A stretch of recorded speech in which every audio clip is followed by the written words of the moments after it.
వాళ్ళ సంగతి మనకెందుకమ్మా, వాళ్ళ శరీరం వాళ్ళ ఇష్టం. సంసార పక్షంగా ఉండేవాళ్ళు, కుటుంబ గౌరవం కాపాడేవాళ్ళు బయట ఇలా ఎక్స్పోజింగ్ డ్రెస్సులు వేసుకోరు.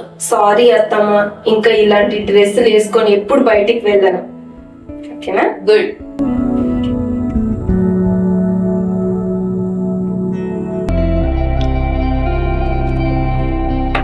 అమ్మా, కీర్తి ఎక్కడ? నేను కింద సెల్లార్లో చాలా సేపు నుంచి వెయిట్ చేస్తున్నా కారు తీసి. నీ భార్యకి జ్ఞానోదయం అయిందిరా, చూడు ఎలా వస్తుందో.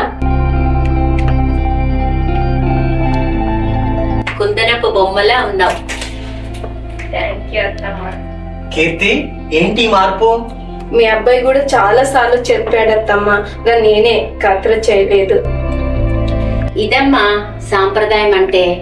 ఇలా మీరిద్దరూ బయటకు వెళ్ళారనుకో, మీకు గౌరవంగా ఉంటుంది, మాకు గౌరవం దక్కుతుంది. ఓకే అత్తమ్మ, వెళ్ళొస్తాం అమ్మా. వస్తాం అత్తమ్మ.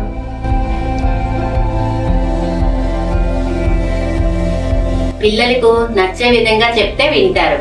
అంతా చెప్పే విధానాన్ని బట్టే ఉంటుంది. ఏమంటారు?